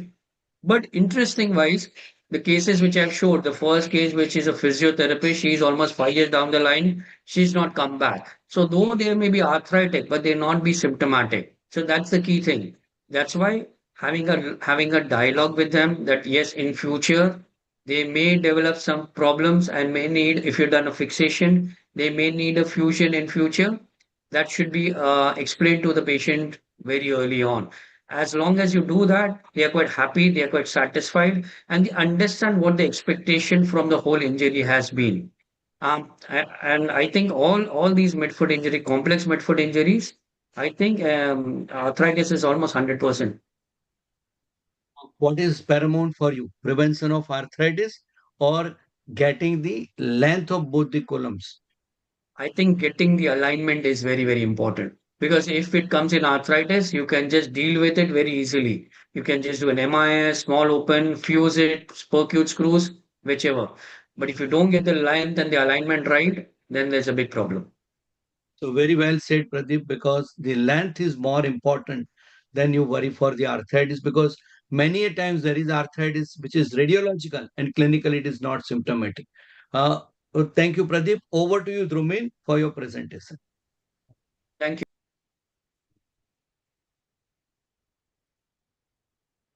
Okay, can you hear me? Yes, go ahead. Yeah, thank you, Bombay Orthopedic Make it a full screen. Thank you, Bombay Orthopedic Society, and thank you, Dr. Rajiv Shah, sir, for inviting me and giving this opportunity. So, coming from the complex stuff of Pilon and midfoot, we'll rather deal with simple ankle fractures. They are simple to look at, but not so when you get into the actual planning and management. So, case one, two cases, one syndesmosis and the other deltoid. So, we'll see one by one. 45-year-old female, high BMI, no medical comorbidities, came with this injury. So just to describe it, there is a proximal fibula fracture, which is a Weber C. So whenever there is a Weber C, always think of syndesmosis. There should be some syndesmotic disruption. On the AP view, you can see something medially. Although there is no medial malleolus fracture, there could be something posterior-medially. Next step would be a CT scan, which I will show you all. So I have the sagittal and coronal with me. You can see the small posterior fragment, and it is posterior medial because if we scroll from the fibula to medial malleolus, it is towards the medial side. And on the coronal images also, you can see that that's the posterior medial fragment. So these are the cases where you have to be aware of the tip post entrapment, as Amber discussed in her cases. So these are the two X-rays, and how would you plan? Dr. Rajiv, do we need to ask anyone or we go ahead? I think we go ahead and we'll take some interactive questions later on. Fine. So my plan was definitely we need to fix the fibula here first. We'll get the length and to fix the posterior medial malleolus because I had to open up posterior medially again to see the tip post entrapment, detension it, and fix a screw. And then think whether I need any syndesmotic stabilization, whether I need any deltoid repair, or so. So this was the fixation which was done, fibula plate and a posterior medial approach, relieve the posterior medial tip post tendon and fix the fracture fragment with a screw. Now this is a valgus stress view. If you see the video on the left, yeah, it's playing a bit slowly. But if you see the external rotation stress view, I'll play it again. You can see how much the talus is sliding laterally. So there is a significant shift, talar shift, as you can see there. So on valgus, it is not opening up, but on external rotation, it is opening up. So in these cases, I will think more of syndesmosis rather than deltoid. So if you see this, again, some people would go and primarily fix deltoid, which at the end, Rajiv sir can explain what would he do, or some people would fix the syndesmosis first. So I had already put the staples in the fibula, as you can see, but I had to open up the staples and plan for syndesmotic fixation. So external rotation stress, very important after you fix your lateral and medial sides to see what is going on. So this was done. That's a tightrope which was passed, as you can see. I try and keep the ankle in neutral position, a little bit dorsiflexion, and then tighten it on the other side. So yeah, ankle goes in dorsiflexion when you are tightening the tightrope. And so tightrope, you should tighten it quite forcefully rather than screws. In screws, most of the reduction is done by your thumb and the fingers, and then the screw does. But tightrope, you have to tighten it quite, otherwise it becomes slack. We have seen in a couple of cases that the tightrope becomes slack. So this was the fluoroscopic video after stabilization, and in this it was stabilized like this. So that was the post-op images of posterior medial malleolus fracture fixation, which required a syndesmosis in the end. 6 weeks, she was walking in a walker boot. She is now already 3 months. I don't have her video walking now, but that was the X-ray, and she's doing fine. So another patient on the other side of the spectrum, if we go, 16-year-old boy had this twisting injury while playing football. You can see the physis still closing up, 16-year-old almost, fibula fracture, and medial clear space opening. So you know that something is disturbed medially. So these are bimalleolar equivalent. This is not just a fibula fracture. It's called a bimalleolar equivalent fractures. CT scan again shows the same information. There is no posterior malleolus fracture here. So we are just dealing with lateral and medial. So in this case, I would fix the fibula and then again assess what is going on. So that's what I did. So fix the fibula and fluoroscopic video after that. And you can see that talar shift, the talar tilt. Now in varus valgus, it was opening. However, in external rotation, maybe a little bit, but more while varus valgus. So here, I think a direct deltoid repair is a much better thing to do rather than syndesmosis, because he's 16-year-old. You don't want to put a syndesmotic screw or even a tightrope that will restrict his playing ability. That's the medial incision over the deltoid. And you can almost see the lax tissues. You can see the rent in the deep deltoid once you dissect the superficial tissue. And you can almost see the talus bone there. And I'll play through and you can see the instability. So it is very important we repair the deltoid in such cases to give them early better outcome. Some people would have done by not repairing the deltoid, treating it, but it needs a plaster of 6 to 8 weeks then to heal it properly. So this is a 5 mm fiber wire, and this is how the deltoid was repaired in this patient, and he had a stable ankle joint after that. So rather than syndesmosis, this was more of a case for deltoid because the talus was tilting in varus valgus. In the previous case, the talus shift was in external rotation. So that was more of a syndesmosis case. So these are the two cases. These are the X-rays.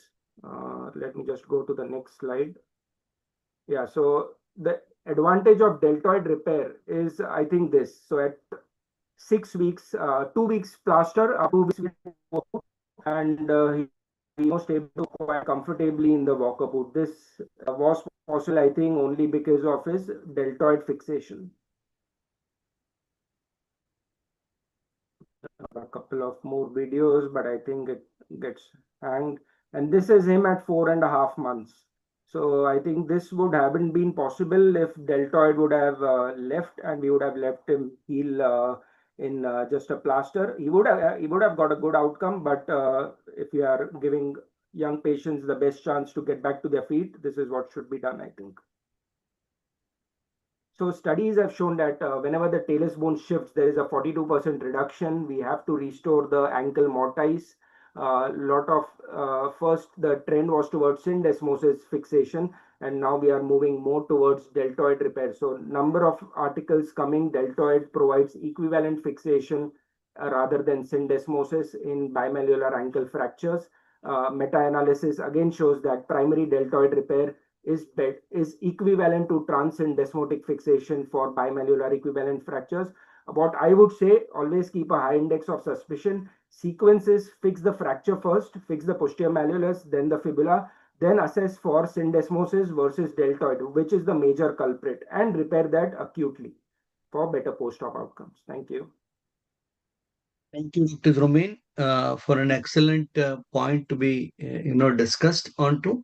As you already must be aware about James Nunley's study, where they have proposed that even if there is a syndesmotic injury, you could just go ahead and do the deltoid fixation and you may not need syndesmotic fixation.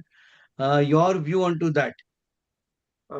Yes, so these are exactly the numerous recent papers, 2023, 2024, which are saying that primary deltoid repair will avoid a syndesmotic fixation. You don't have to do a second surgery to remove the screw. There is no restriction in dorsiflexion, plantar flexion, so that should be done. However, in my first case where I used the tightrope, if I do a varus valgus, there is no medial opening, then I wouldn't think of repairing the deltoid in that case. But when I do an external rotation, there is a significant talar shift. So in that case, I would do syndesmotic rather than deltoid, because even if I do deltoid and after external rotation, the talus is shifting, that means the tibia fibula is not holding together. I need to bring them together with syndesmosis. So case by case, I will assess and decide accordingly. Yeah. Pradeep has a question. Yes, Pradeep, sir. Yeah, hi, Dhrumin, fantastic presentation. I think Dr. Rajiv sir said about role of deltoid, and the deltoid, actually the first paper is almost 5 to 7 years back from JBJS, which mentioned that you can do the deltoid and you can get away with syndesmosis. But recent paper in AOFAS, FAI journal shows that there is no difference in the promise outcomes with patients who have no deltoid repair and deltoid repair. Any take on that? Yeah, so outcomes, we have to see what outcomes they are seeing. Are they at 6 months, 1 year, or are they competitive sports at 6 weeks or? No, it is from Manish Kadakia and Chicago group itself, and almost looking at 2 and 3 year follow-up. Okay. So yeah, that may be true, but if we have to make a point, if we have to make a decision in theater, I think the fluoroscopic imaging, the amount of opening medially, how much you see after fixing the fibula, we should make a decision then. But yeah, if they have shown, then definitely it's a gray area whether we are repairing deltoid or not. But if we feel that that person will have a good outcome after repairing the deltoid, as shown in my case, I think we should go ahead and do it. Yeah. And also, how often have you fixed the posterior malleolus, syndesmosis, and deltoid? Not very frequently, I would say, but once the posterior malleolus goes in place with the fibula plate, your 70% stability is achieved. Then you assess whether you need a syndesmosis or a deltoid. And if you do the syndesmosis also, then I don't think deltoid is needed. If it is severe injury, then, but very, very rare, I would say. It is because in your case, you did fix the posterior malleolus and syndesmosis. Yeah. In the first one. Yeah. Okay. I agree with Pradeep. The studies have shown that the long-term results, either you fix deltoid or you don't fix deltoid, are same. But all those spots population, if you don't fix up the deltoid, they have problem into their push-off. and they go to the spots late. And that's why the whole pendulum is swinging towards fixation of deltoid. There are two questions from the chat box for you, Dhrumin. One is any role of MRI into that? And second question is the technique of fixation of the deltoid. So whenever there is a fracture, I don't think there is a role of an MRI. MRI is for high ankle sprains where you don't see a fibula fracture, you don't see a posterior malleolus fracture, and you have to see the ligaments and repair the syndesmosis. That is when MRI is needed. CT is of value. What was the other question, sir? Technique Question is, how do technique, how do you repair the deltoid? So in acute injuries, deltoid is easy. It's just a curvilinear incision under the medial malleolus and a horizontal incision in line of the deltoid fibers over the superficial deltoid. As soon as you dissect some fibers, you will see the deep deltoid is torn away, and then you do your stress test again, the external rotation varus valgus. And then you put an anchor and take suture bites. Double loaded anchor is always better. If you're using single loaded, use 2.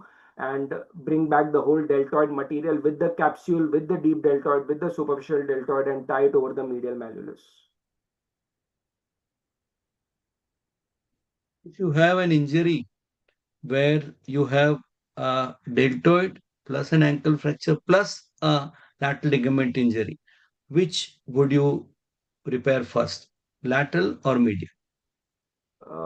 So with the ankle fracture, I wouldn't suspect that lateral ligament and deltoid both will be injured. With fibula fracture, if I fix the fibula well, I would go to medial side first, stabilize the medial, and then assess again the ATFL by doing an anterior drawer, by doing a fluoroscopic view. Only if after fixing fibula and deltoid, if still I feel that ATFL is lax, then I will open distally and fix the ATFL. I think there are cases where you have both ligaments gone, and then I think I would do the lateral first and go to the medial next. Anyway, I don't see any more questions for you. Yeah, can I ask Dr. Abhishek Kini to share his screen and start his presentation? Thank you, sir. I shall start.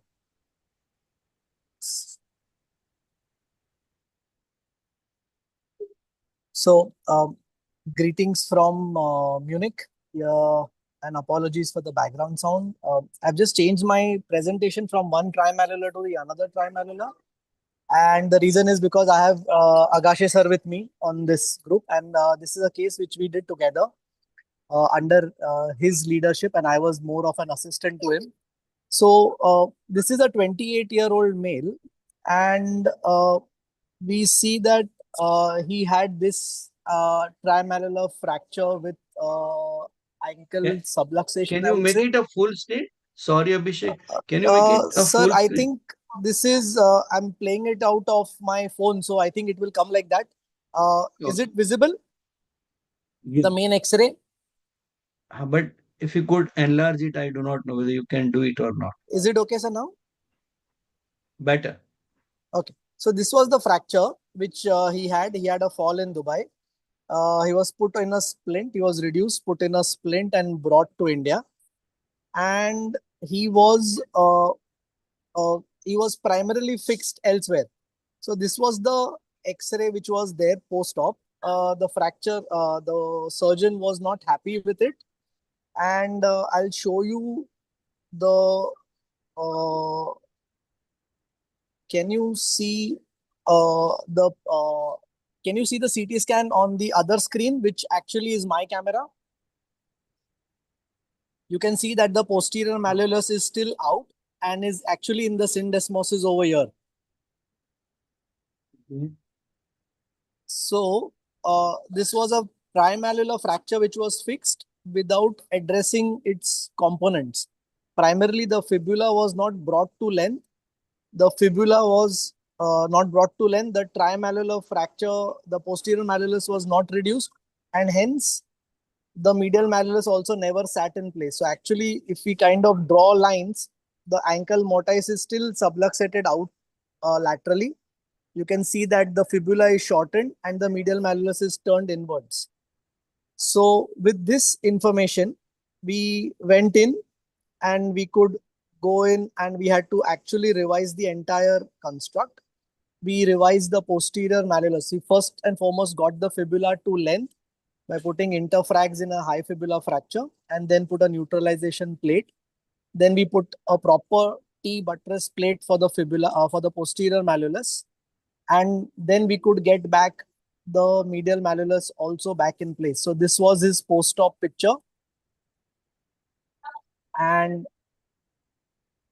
this was his post-op CT scan. So you could see that now that the fibula is sitting back in the mortise with the proper alignment and everything.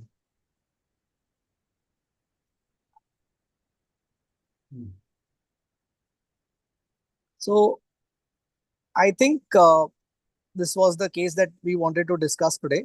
And now he's almost 3 years down the line. We've removed the lateral implants also because one of the screws had backed off. So I think my take home on this was that, it's important that even though trimalleolar looks quite simple, it's important that you address each and every component of it properly, like address the fibula length, understand the ankle as a ring, and address each and every component of the ring properly as compared to not just doing it properly. Then I think that's what gives you the proper outcomes in our trimalleolar fractures. Thank you. Any questions, sir? Yeah. Thank you, Abhishek, for managing this and keeping me away from doing any other presentation. So which approach did you take for this case, and what was the position into which you did this surgery? So we do these fractures in a floppy lateral position as we begin laterally, and we use a posterolateral approach through which we can access the fibula completely and go in between the peroneals and the FHL and approach the posterior malleolus properly. Yes, you need to take care of the sural nerve. In this case, I think we were primarily guided by the initial surgeon's approach, which he also had done the posterolateral approach and the medial approach. So floppy lateral, get the fibula to length, by putting interfrags, go behind, do the posterior malleolus, then put the fibular plate. This is what we did over here.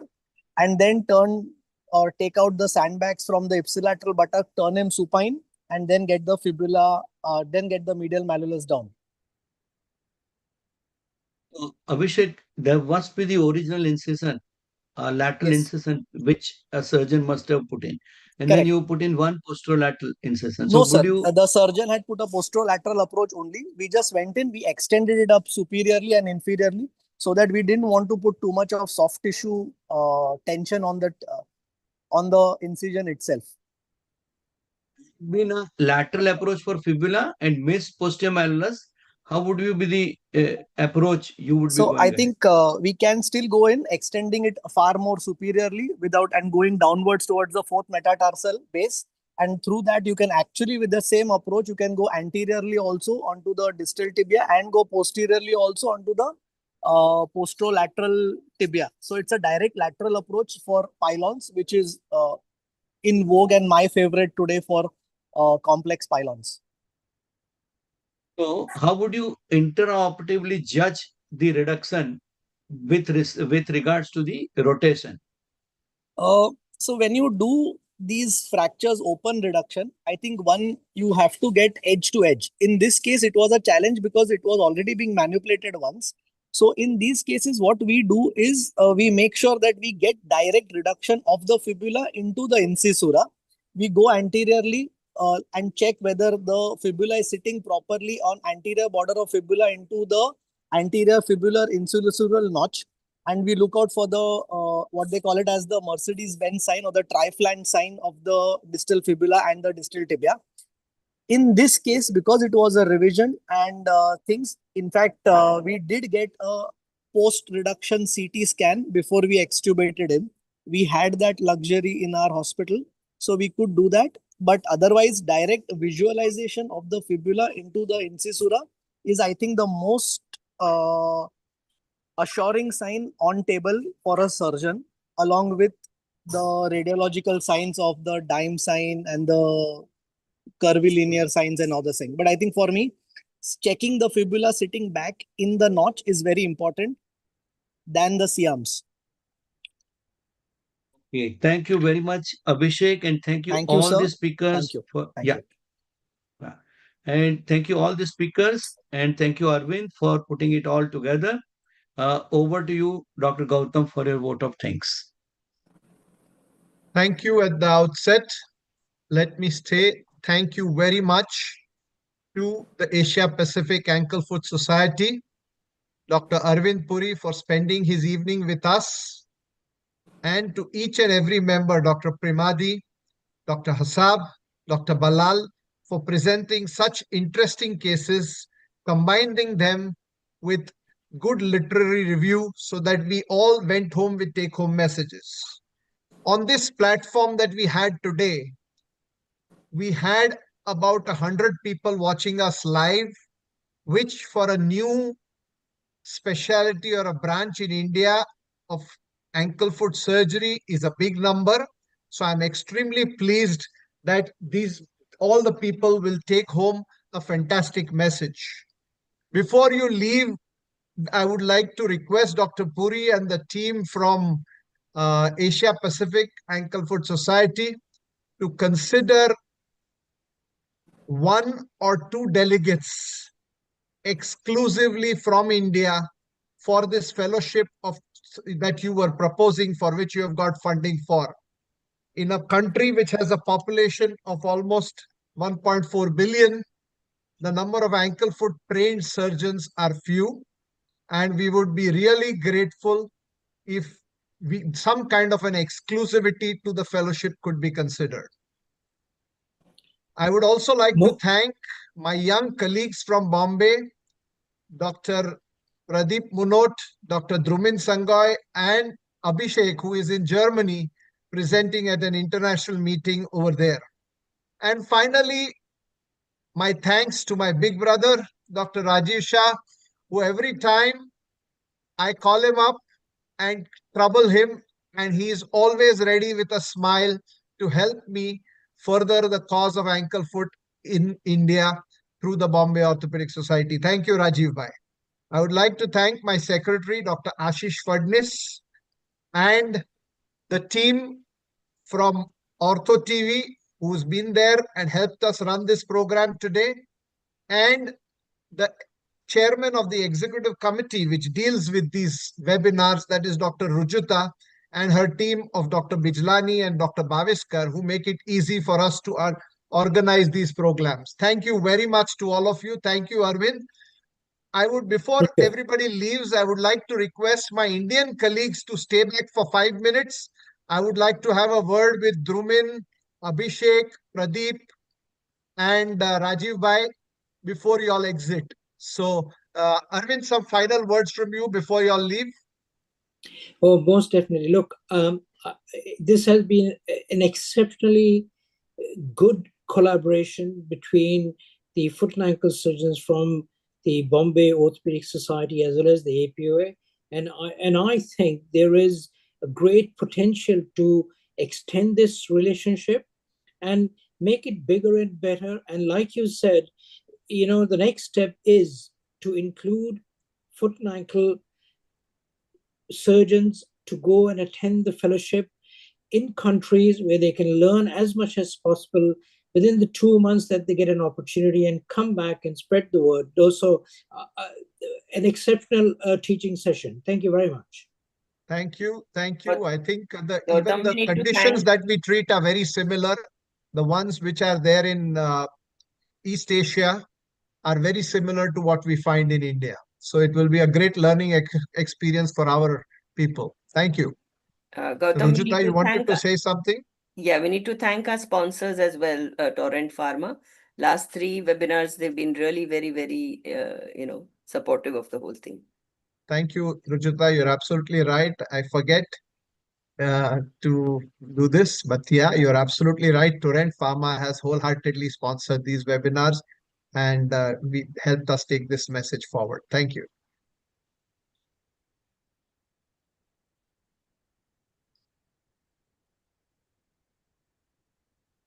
Rishi, you can So- stop recording. Yeah, you can stop recording Auto TV. I'm just going to thank you, Dr. Primardhi. As you, yeah, so gentlemen, Pradeep, Dhrumin, Abhishek, and Rajiv Bhai, and of course Ashish, who is going to be the principal coordinator. About a month ago, we had something called as the live hand surgery course of the Bombay Orthopedic Society. In Jupiter Hospital, we held the course. These were all recorded live surgeries, and these were shown not only to audiences sitting in Jupiter Hospital, which numbered up to 100, but they were telecast live to 20 different centers across the country, where almost another 1,000 people watched them live in sitting in a room. And this program, we were planning to show about 12 surgeries, but we ended up showing 17 surgeries because they just wouldn't leave. Sir, show us this, show us that. And this program, we they not only showed all these live surgeries, so the program was run this way, that initially for the first 5 minutes, the case that you are going to present was discussed, the clinical findings, the X-ray, and other investigations were discussed, and what was your surgical plan was discussed. Then over the next 10 to 15 minutes, the edited surgery was shown. And then it was opened up to the delegates across India for live questioning. This became extremely popular, and around 20, every case was discussed over 20-25 minutes. We had to forego breakfast, we had to forego lunch and tea, coffee in order to fulfill the demands of the audience. But it was a tremendously successful program. The ankle foot is another big event we are trying to have. Ankle foot live surgeries people are not very familiar with across India and are very keen to see this kind of surgery. So I'm sure that when we organize this program, it will be another big hit. Now, I had formed a group and I had written in that group and proposed a tentative date of August 17th. That is a Sunday. That tentative date still holds, but there is a problem in acquiring the appropriate venue for this. And therefore, another potential date is September 14, which is a Sunday. I spoke to Rajiv Bhai earlier in the day, and he said he was comfortable even with September 14th. I wanted to know whether Pradeep, Abhishek, and Dhrumin are okay with this date before we finalize. Else, if people are not comfortable, we'll just keep it at August 17th and look for another venue. Pradeep, are you okay with September 14th? I'll just look at the timings and stuff, anything, because, okay. It'll be go from morning 9 to evening 5. It's a Sunday. Yeah. As of now, there's nothing, so I'm okay with it. Dhrumin? Yeah, I'm okay with it. Yeah. Hold on. When is the C-Court? C-Court. When is C-Court? C-Court is much before that. Okay. Is, I'll just check C-Court from here. Hold on. 3rd to 5th. That's okay. 3rd to 5th September. Okay, great. What about Abhishek? I'm okay, sir. Perfect. All right, great. So now we have 2 dates where we have got clear say yes from all 4 of you. And there are a couple of other peoples like Pascal, Samad Thakkar. I think Ashish mentioned somebody from Thane and Kalyan who is also an ankle foot surgeon. I forget the name. Sham Thakkar. Sham Thakkar. So we will get all the juniors involved.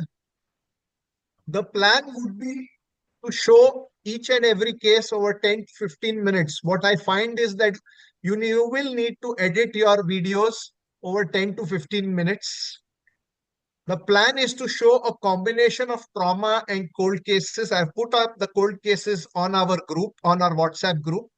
The cold cases being hallux valgus correction, the tarsal tunnel release, a subtalar fusion, an ankle fusion, and excision of a Hageland spur and a tendo-Achilles reconstruction. Are there any other cold cases which you feel general orthopods would be benefit from seeing?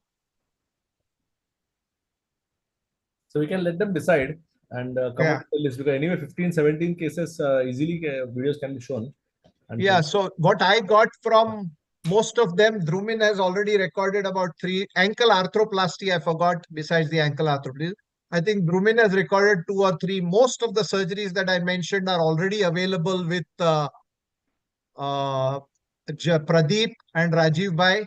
Abhishek wrote to me that he has recently lost a lot of his videos when his computer software crashed. So he's going to check and see what is available. We will discuss this in our group, but as of now, depending on the availability of the venue, one of these 2 dates we are finalizing and going ahead and starting to advertise the program. Thank you very much. We What can venue now are we exist. looking at, Gautam? Which What? venue? Venue, Venue where? will be at present, if we are thinking of August 17th, there is at present, if we are thinking, then it has to be Jaslok Hospital. And September 14th, I'm trying to find out whether Jupiter Hospital is available, because Jupiter Hospital has a lovely setup, round table seating for 100 people. Everything is so smooth and this thing that it's a wonderful place. And that's the reason why I'm considering shifting the program to September 14th if necessary. So let us see how it works and we'll get back to you. We'll stay active on the group. Again, let me thank all of you for being here on this Sunday afternoon and sparing your valuable time for BOS. Thank you very much. Thank you very much. Thank you, everybody.